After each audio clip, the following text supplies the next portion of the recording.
E aí, galera, vamos para a terceira e última parte, que é o assunto da nossa bimestral, né? Que diz respeito sobre a independência dos países latino-americanos, tá? Então vamos lá. Então está no capítulo 7, página 131, correndo lá, abrindo o livro, tá? Então vamos lá.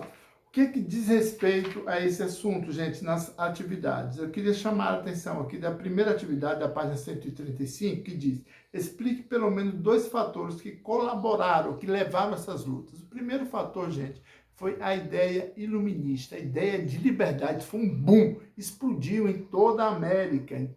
Ser livre. Então, a ideia de ser livre. Primeiro, os Estados Unidos conseguiu isso em 1776. Isso trouxe para a América Latina possibilidades, inclusive o Brasil na Inconfidência Mineira, tá bom? Outra questão é a Espanha. A Espanha dominava a América Latina aqui.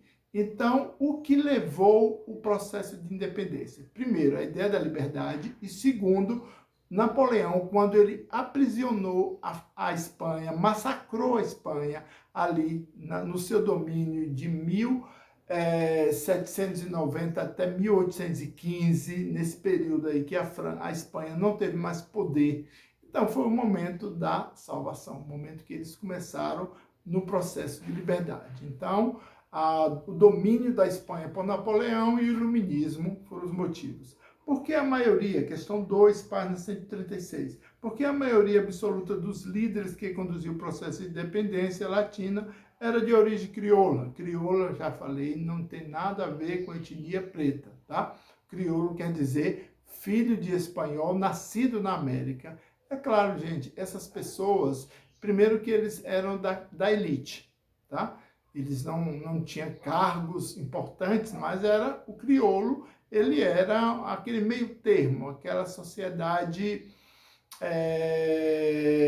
pelo menos, que tinha poder e algum prestígio. Os prestígios públicos administrativos chegavam até o cabildo. Cabildo quer dizer uma espécie de vereador, tá? Mas eles diziam o seguinte: nós somos donos da terra, não tem nada a ver com a Espanha. Então, esse desejo de ser dono da terra é que impulsionou essa galera, os crioulos, ao processo da independência. Porque a galera camponesa sozinha não tinha o traquejo administrativo, militar para tanto. Né? Então, os crioulos assumiram esse processo.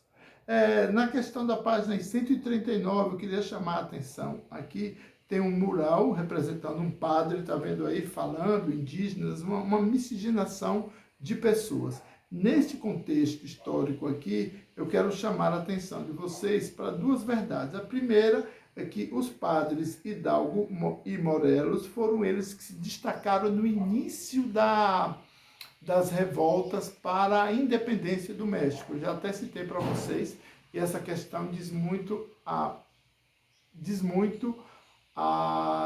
para mim, na questão pessoal aí do concurso, que eu lembro que caiu, então, ainda bem que eu sabia, ó, Padre Hidalgo e Morelos, eles participaram da independência do México, apesar de não ter conseguido, mas foi um processo, tá? E a questão aí é a 4, ao representar a independência do México no painel, a gente vê uma formação, um resultado amplo de movimentos que envolvem muitas classes sociais, tá? Não eram só de elites. Então, o México envolvia indígenas, camponeses, padres, a igreja envolvia também os crioulos que ali estavam. Então, havia uma confluência de grupos sociais no processo de independência. Na página 140, sobre as lutas pela independência na América Hispânica, é correto afirmar o que, galera? Foram controlados na maior parte dos casos pelas elites crioulas. Não esqueçam disso, por favor, tá? Quem estava no domínio da maioria dos países que buscavam independência, a elite crioula. Tá? No fim do século XVIII, durante o processo de Revolução Francesa, ocorreu o início do movimento que levou à independência do Haiti. Aquele quer saber o que esse movimento do Haiti despertou em outros lugares. Lembrem-se, vocês não podem esquecer como foi que o Haiti conseguiu a independência. Eles visavam, acima de tudo, o fim da escravidão. E para isso eles mataram todos os brancos da ilha, tá? Napoleão ficou uma fera, querendo destruir todo mundo, matar todo mundo e tal, porque o Haiti era dominado pela França na época.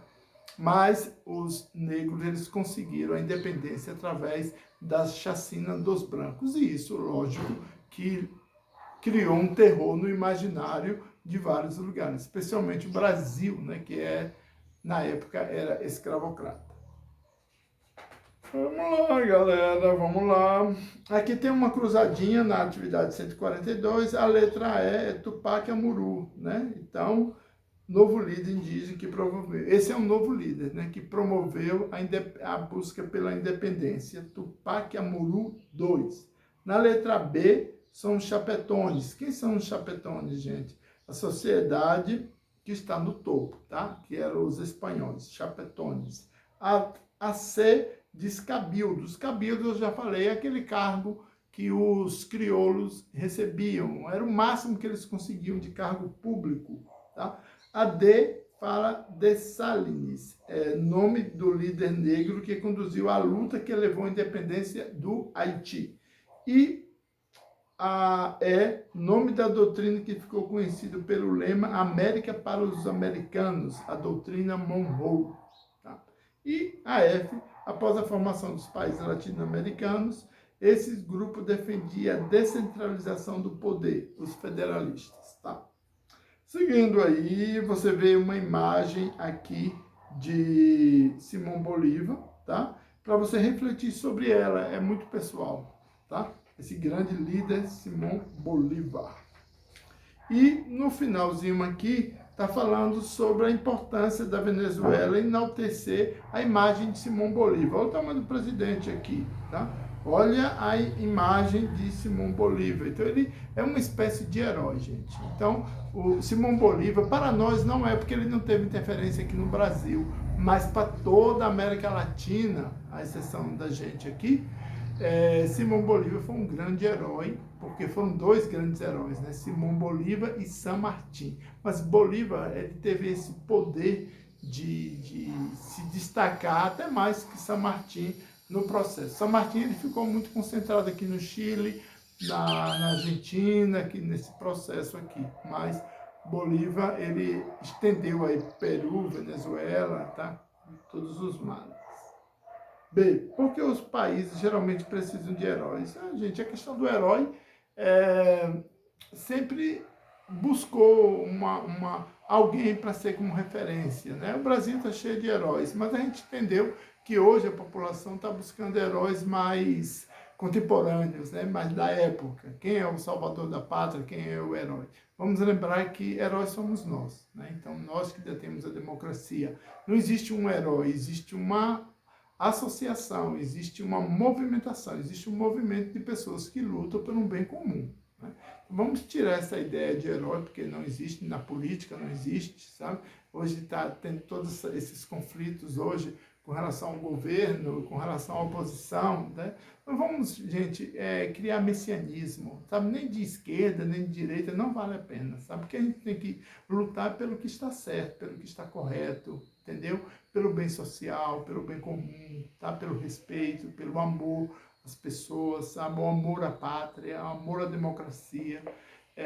Isso que a gente, são nesses ideais que a gente tem que firmar nossas convicções, né? Mas sem messianismo, nem de esquerda, nem de direita, né? Sem isso, gente. Vamos buscar a harmonia, né? Vamos buscar o equilíbrio, né? Nessas questões. Vamos ter um olhar acima desses conflitos todos, né? Para a gente chegar a uma condição mais equilibrada politicamente. Um abraço para vocês.